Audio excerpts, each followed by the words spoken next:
नमस्कार, मैं मेघा हिंदुस्तानी स्वागत करती हूँ आपका देश नीति पर।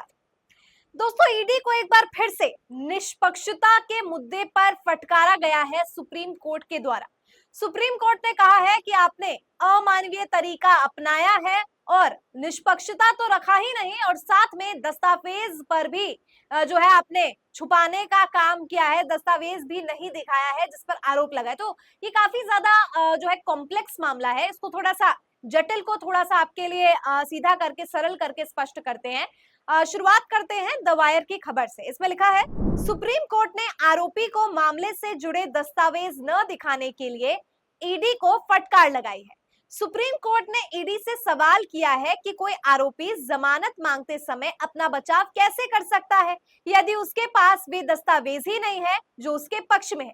यानी कि एक आरोपी है जिसे ईडी को दस्तावेज जो है दिखाने थे, या ये तो बहुत ही ज्यादा स्वाभाविक है कि अगर कोई आरोपी है वो अपना पक्ष तभी रखेगा ना जब उसके पास दस्तावेज है। अब ईडी के पास कौन से दस्तावेज है, क्या वो दिखाएगा ही नहीं आरोपी को, तो वो अपना पक्ष कैसे रखेगा। और इसको लेकर सुप्रीम कोर्ट ने जो अमानवीय भी कहा है यहाँ पर ईडी को। तो क्या पूरी जो है बेंच ने कहा है, कोर्ट रूम में क्या क्या चला है, आपको पूरी खबर बताते हैं ताकि आपको समझ आए कि ईडी के लिए मुश्किलें जो है थमने का नाम नहीं ले रही है। भारतीय जनता पार्टी की सरकार होने के बावजूद सरकारी एजेंसियों का बुरा हाल हो रहा है।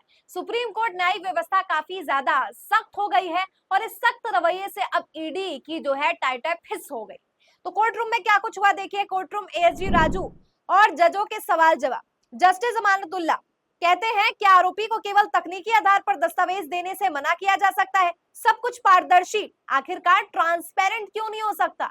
एसीजी कहते हैं अगर आरोपी को पता है कि दस्तावेज है तो वह पूछ सकता है, अगर उसे नहीं पता है तो सिर्फ अनुमान है तो वह इस पर जांच की मांग नहीं कर सकता। बेंच कहती है इस पर, क्या यह संविधान के अनुच्छेद 21 का उल्लंघन नहीं करेगा जो जीवन और स्वतंत्रता के अधिकार की गारंटी देता है। जस्टिस ओका कहते हैं कि पीएमएलए मामलों में आप हजारों दस्तावेज प्राप्त कर सकते हैं, लेकिन आप उनमें से केवल 50 पर भरोसा करते हैं। आरोपी को हर दस्तावेज याद नहीं हो सकता, फिर वह पूछ सकता है कि मेरे घर से भी जो दस्तावेज बरामद हुए हैं वो दिए जाए। एसडी इस पर कहते हैं कि आरोपी के पास दस्तावेजों की एक लिस्ट है और जब तक वह जरूरी ना हो तब तक उन्हें नहीं मांग सकता। इस पर बेंच जवाब देती है, मान लीजिए कि आरोपी हजारों पेजों के दस्तावेजों के लिए आवेदन करता है, यह मिनटों का मामला है क्योंकि आज के समय में इतनी आसानी से स्कैन किया जा सकता है। जस्टिस ओका कहते हैं कि समय बदल रहा है, हम और दूसरी तरफ के वकीलों दोनों का उद्देश्य न्याय करना है। क्या हम इनके इतने कठोर हो जाएंगे कि एक व्यक्ति को जो केस का सामना कर रहा है लेकिन हम जाकर कहेंगे कि दस्तावेज सुरक्षित है, क्या यह न्याय होगा। ऐसे बहुत ही गंभीर मामले हैं जिसमें जमानत दी जाती है, लेकिन आजकल मैजिस्ट्रेट के मामलों में लोगों को जमानत नहीं मिल रही है। समय बदल रहा है, क्या हम स्पीड के रूप से इतने कठोर हो सकते हैं। यदि कोई आरोपी जमानत या मामले को खारिज करने के लिए दस्तावेजों पर निर्भर करता है तो उसे दस्तावेज मांगने का अधिकार है। सॉलिसिटर जनरल एसवी राजू कहते हैं कि आरोपी को ऐसा कोई अधिकार नहीं है, वो अदालत के इस पर गौर करने का अनुरोध कर सकता है। मान लीजिए कि ऐसा कोई दस्तावेज नहीं है और यह स्पष्ट रूप से कन्विक्शन का मामला है और आरोपी केवल मुकदमे में देरी करना चाहता है तो अधिकार नहीं हो सकता। तो ये पूरी की पूरी बात जो है कोर्ट रूम की।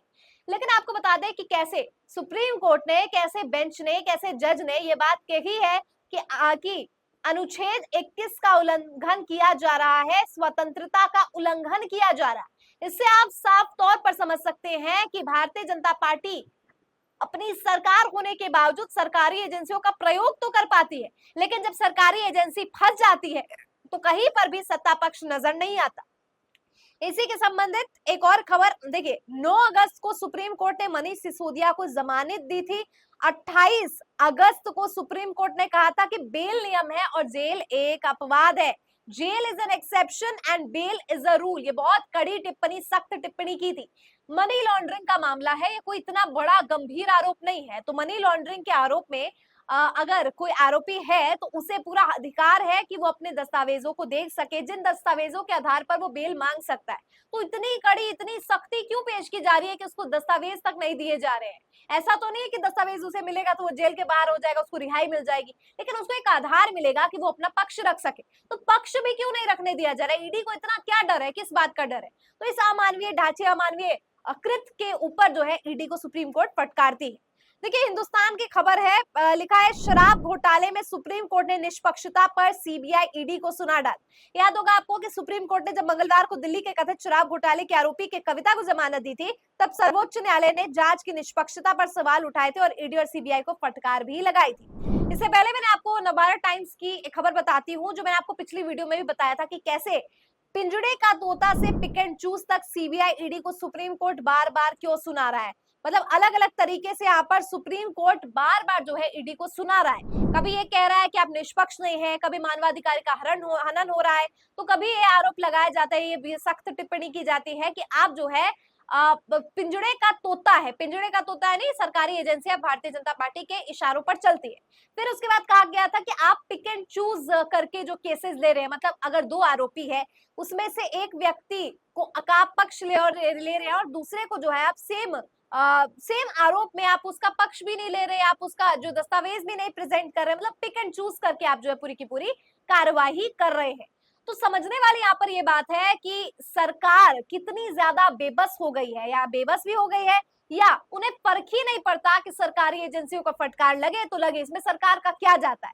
लेकिन दोस्तों अगर यहाँ पर ईडी को बार बार फटकार लग रही है, और ऐसा कहा भी जाता है किसी को इतना मत डराओ कि वो डरना भूल जाए, तो ऐसा ना हो जाए कि ईडी सीबीआई डरना भूल जाए, उन्हें ये लगे कि नहीं भाई भारतीय जनता पार्टी तो हमारा साथ दे ही नहीं रही है, और आगे कुछ आने वाले दिन में कुछ कबूलनामा हो जाए, कुछ खुलासे हो जाए जो इस बात की ओर इशारा करे कि भारतीय जनता पार्टी के अंदर ईडी किस दबाव में काम कर रही है। ज्यादा आश्चर्य की बात नहीं होगी अगर ईडी कोई बड़ा खुलासा कुछ आगे आने वाले समय में कर देती है जो भाजपा से जुड़ा हुआ हो, क्योंकि सुप्रीम कोर्ट ने जो दबाव बनाया है और ईडी को लगातार जो है फटकार रही है, डांट रही है, सख्त टीका टिप्पणी कर रही है, तो ईडी कहीं ना कहीं दबाव में अब है और उनको लग रहा है कि यहाँ पर तो मुझे किसी तरीके का सपोर्ट ही नहीं मिल रहा है। मतलब आप कोर्ट रूम में बहस कर रहे हैं, जो भी अपना पक्ष रख रहे हैं, लेकिन इसके लिए आपको किसी भी तरीके का एड, किसी भी तरीके का समर्थन नहीं मिल रहा है, तो कभी ना कभी तो सब्र का बांध टूटेगा ना।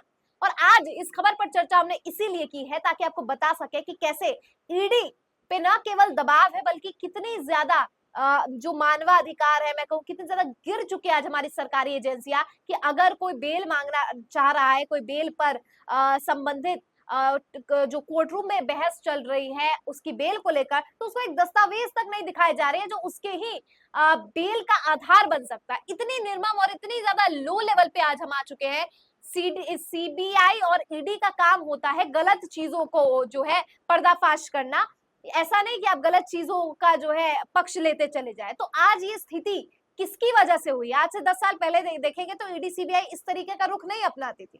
तो ये रुख में जो बदलाव हुआ है वो भारतीय जनता पार्टी के काल में ही हुआ है। तो सबसे बड़ा सवाल है कि बीजेपी के प्रेशर में ईडी सीबीआई इस तरीके से काम कर रही थी, लेकिन अब सुप्रीम कोर्ट उनकी सारी चालबाजियां, सारी हरकतें और सारी अमानवीय तरीके से पर्दाफाश करते हुए नजर आ रही है और ईडी सीबीआई का बुरा दौर अब शुरू हो चुका है। तो आपको क्या लगता है दोस्तों, निष्पक्षता के मुद्दे पर सुप्रीम कोर्ट ने ईडी को जो फटकार लगाई है, इसका आलम क्या होने वाला है? कमेंट सेक्शन के जरिए जरूर बताइए। फिलहाल मुझे दीजिए इजाजत और देखते रहिए देश नीति। धन्यवाद।